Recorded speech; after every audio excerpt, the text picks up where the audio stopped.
Може ли CJ от San Andreas да се появи в GTA 6?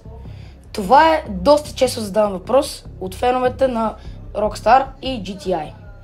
Нека сега си поговорим относно тази тема и това ще бъде наистина много интересно. Сега нека да продължим към историята.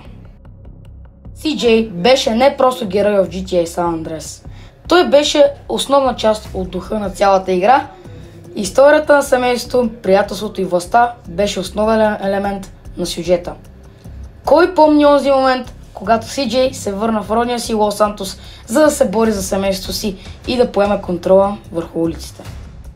Може би една от най-запомнящите се мисии беше Clearing the Hood, когато CJ започна да се бори за възстановяване на влиянието на Гроув Стрит, а моментите с Big Smoke просто остават в сърцата на феновете.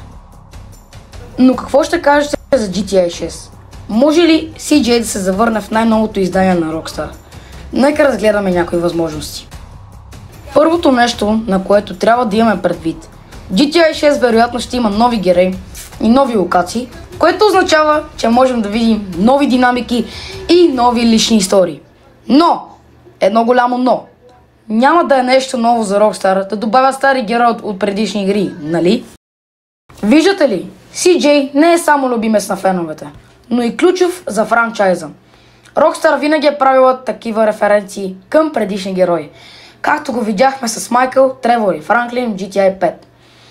Може би ще има някакъв референциален момент, в който CJ ще да бъде споменат или дори да се появи за кратко като част от една по-голяма история.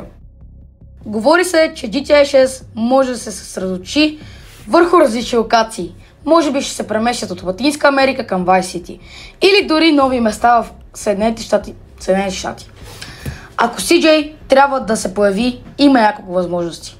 Може би ще го видим като кратка част от историята, като някой, който все още държи нещата под контрол в Лос Сантос или в Гроув Стрит, но може да бъде и част от нова мисия. Също така, не забравяйте, че GTA 6 ще бъде много по-голямо и разнообразно с преживяване, с множество герои и локации. Може би CJ ще играе роля, свързана с неговото време, като лидер на нова банда или може би като гост герой. Възможностите са безбройни. И ето го финалният отговор на въпроса: може ли CJ да се завърне в GTA 6? Няма как да знаем със сигурност, но едно е сигурно. Rockstar не обичат да забравят своите герои. И с оглед на това, че San Andreas е една от най-великите части по редицата, и не бих се изненадал, ако CJ има нещо общо с бъдещето на GTI. Хора, дойде края на видеото. Ако ви е харесало, не забравяйте да натиснете лайк бутона и да се абонирате за още подобни теории и да ми кажете в коментарите какво мислите. И до следващия път не забравяйте да поддържате духа на Гроув Стрит жив.